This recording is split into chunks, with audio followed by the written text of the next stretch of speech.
당신은 정말 시간이 없는가? 2001년의 절반을 어떻게 보냈는가?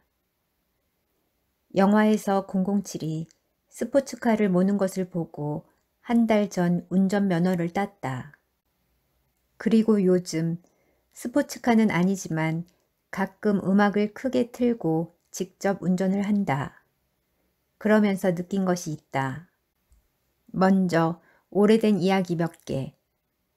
혼자 살던 20대 때 친구들이 자주 집에 놀러오자 나는 벽에 이렇게 써붙였다.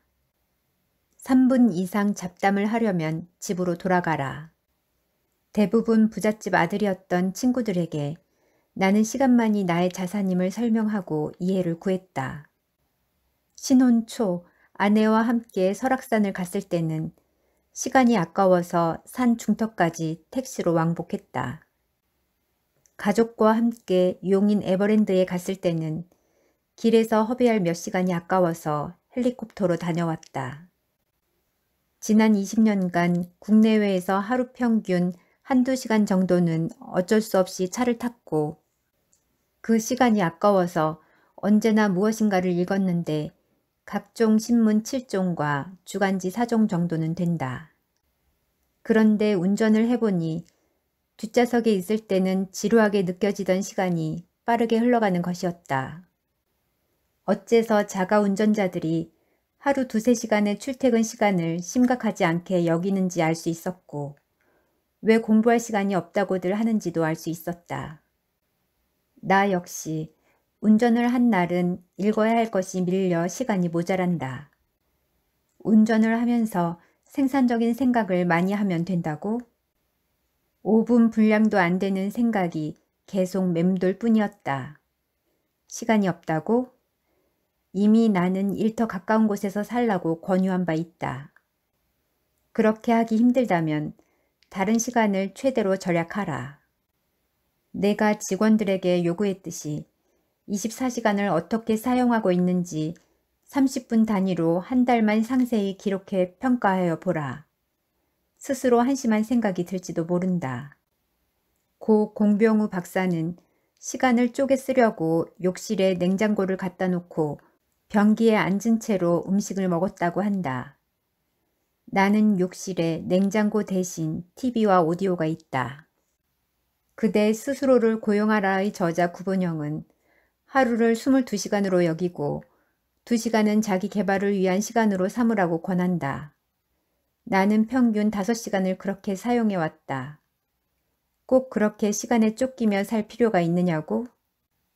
발길 가는 대로 느긋하게 사유하면서 천천히 사는 것도 삶의 한 방식이라는 것을 나도 안다. 그러나 그건 역시 게으름과는 구분되어야 한다. 물론 나도 푹 쉴 때가 있다. 다만 어쩌다 한 번이고 게으른 자들은 어쩌다 한 번 부지런해진다. 자, 오늘은 당신이 희망차게 맞이한 2001년이 절반 사라진 날이다. 지난 6개월의 시간을 당신의 미래에 변화가 생기도록 사용했는가? 그런 것 같지 않은가? 그런데도 7월이라고 여름 휴가를 생각하는가? 그렇다면 차라리 내 글을 읽지 말라. 장담하건대 당신이 재미있는 것만 즐기며 시간을 보내다 보면 당신의 삶 자체가 조만간 재미없어질 것이다.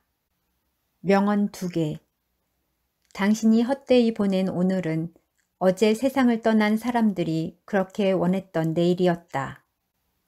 오늘은 당신에게 남아있는 생의 첫날이다. 인터넷은 놀이터가 아니다. 내가 미래를 보는 눈이 있어 컴퓨터의 중요성을 일찍 깨달은 천재는 아니다. 그저 워드 프로세서라는 것이 편리하고 인건비를 절약할 수 있을 것 같아서 80년대에 속도는 4MHz급, 요즘 컴퓨터는 그 300배 수준이다. 하드디스크는 20MB, 12인치 흑백 모니터, 130칼럼 도트 프린터를 거금 600만 원이나 주고 구입했고 그 돈이 아까워 혼자서 MS 도스를 배우다 보니 알게 됐을 뿐이다.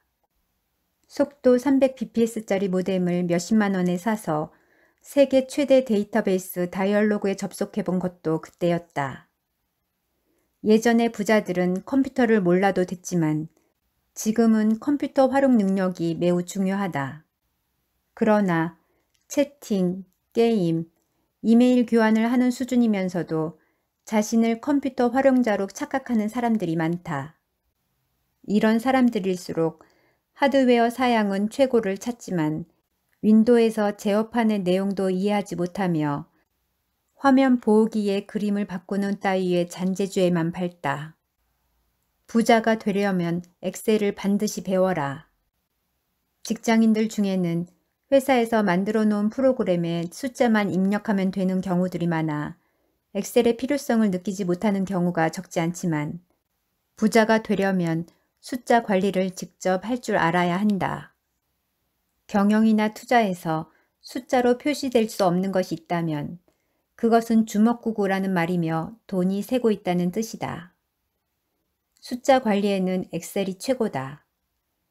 고작 더하기와 빼기, 곱하기, 나누기, 평균 구하기 따위 정도나 하라는 것이 아니다. 그 이상의 활용 능력을 갖춰라. 외국어 사용 능력을 장점으로 삼으려는 사람이라면 MS 워드를 사용하라. 전 세계가 그걸 쓴다. 모든 기능을 다 익혀라. 외국인 회사의 영문 이력서를 아래아 한글 파일로 보내는 사람들을 많이 보았는데 도대체 외국인들이 그 파일을 어떻게 볼 수 있다는 말인가? 글로벌 시대에 필요한 컴퓨터 지식은 신토부리가 아니다. 파워포인트 역시 배워라. 이때 야하타 히로시의 프리젠테이션 박사를 반드시 읽어라. 정보를 찾아내고 사용하는 법도 제대로 익혀두어라. 인터넷을 정보의 바다라고 하지만 그 바닷속에는 쓰레기들도 너무나 많다. 필요한 정보를 재빨리 골라내는 능력은 정말 아무리 강조해도 지나치지 않다. 그러나 대부분은 놀기 위한 사이트나 공짜로 뭘 준다는 그런 사이트만 찾아다닌다. 비슷한 키에 도토리들만 모여 있다면 커뮤니티 역시 큰 도움은 못 된다. 대부분의 사람들이 이러한 능력 개발을 등한시하는 이유는 지금 당장은 써먹을 곳이 없다고 생각하기 때문이다. 하지만 그들은 컴퓨터에 대해서만 그렇게 생각하는 것이 아니다. 다른 지식들도 지금은 배워보았자 쓸모가 없다고 믿는다. 지금은 쓸모없게 여겨지는 것들을 지금 배워두는 것, 그것이 성공을 준비하는 태도임을 기억하라. 컴퓨터는 직원들에게 시키면 된다고? 당신이 모르는 일을 하는 사람의 생산성을 무슨 수로 평가를 할 수 있다는 말인가? 여기까지 당신은 정말 시간이 없는가? 인터넷은 놀이터가 아니다 였습니다. 좋아요, 구독은 영상 제작에 힘이 됩니다. 감사합니다. 책소리의 서다였습니다.